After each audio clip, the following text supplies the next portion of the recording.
Alright guys, we got the CP2 motorcycles right here, Yamaha FZ-07 and R7, both phenomenal to ride, but very different. This one's tuned, makes a little bit more power, I don't know exactly how much. And then the R7 has a toast exhaust, but doesn't sound the best.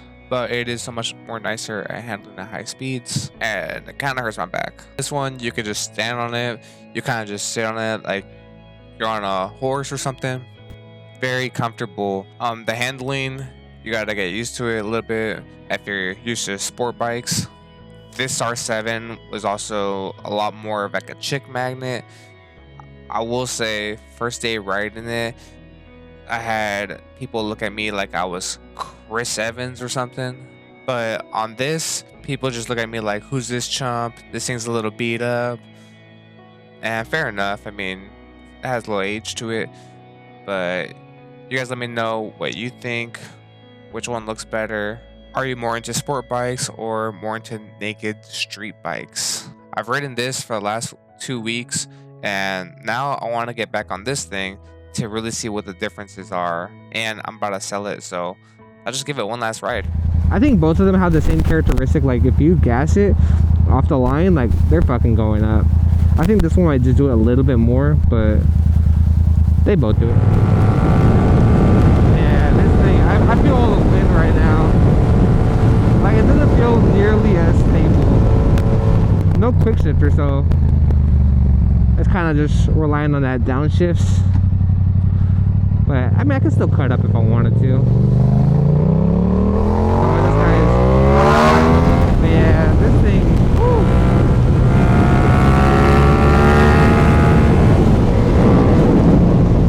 Feels great. I think one day I'll get an FZ again. One day. This feels like it's rowdy. This is definitely faster. This has a power commander and a tune for the exhaust that it has. The R7 just feels like it doesn't have back pressure right now. That might just be a tuning thing, but I like this, man. I like this. Yeah, but you know, I'm not breaking no necks on this shit, but it's whatever.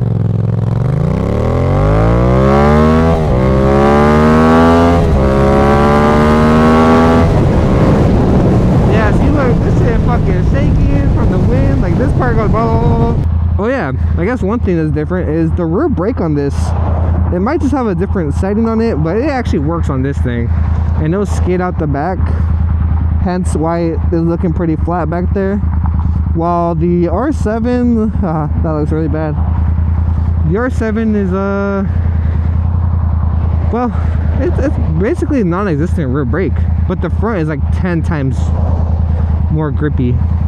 Grippy? Has a lot more stocking power. It's really like 90-10, and this is like a 70-30 kind of thing. But the exhaust, I don't feel like a dickwad with the exhaust. The exhaust on the other one, it actually hurts when I'm just riding. But I will say, the person who sold me the bike, they had like tinnitus or something, and they were like, this shit sounds hella good. I was like, bro, like, we can't even have a regular conversation without you yelling at me, because you're like screaming in my ear, or at least you speak in a tone where your pitch is so high that my ears just don't like it. And it's like, I was trying not to be mean. I let them know, like, hey, like, you're a little loud, but I don't think they heard me say that.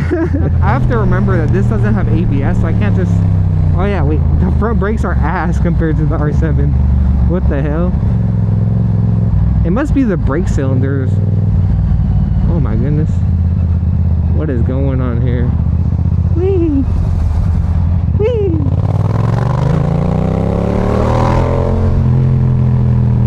I need to get this thing a little ride. It's been a week or so.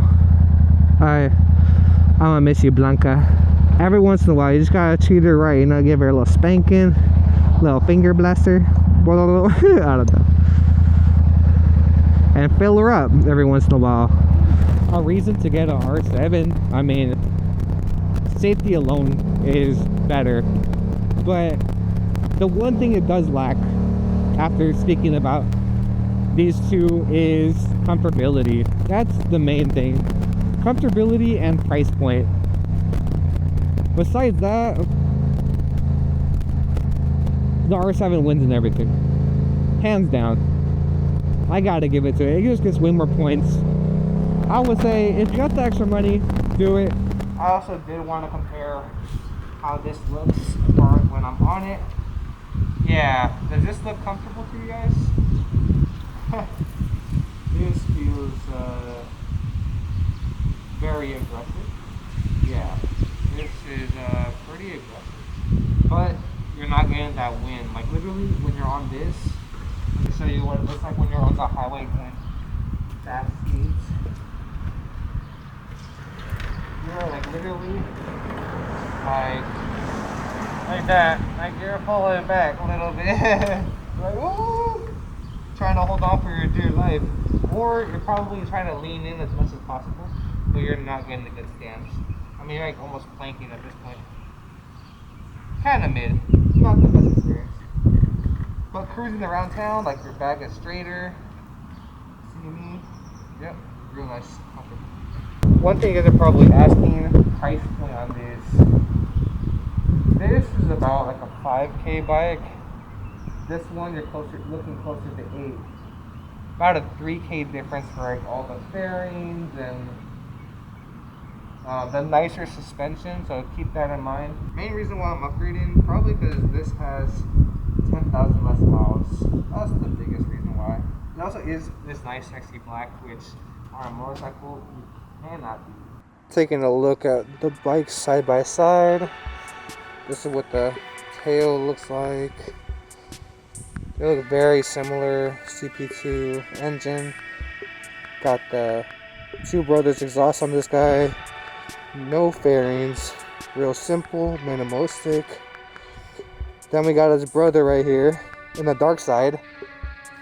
R7, fairings, newer body style, 2022. On the other side we have a Toast exhaust. You see the handlebars are significantly lower than the tank compared to above the tank. Very straightforward. These are aftermarket bars. This is the Toast exhaust. Toast exhaust here. Both very nice, capable bikes for daily, street riding, but they have their own purposes, right? What you're choosing.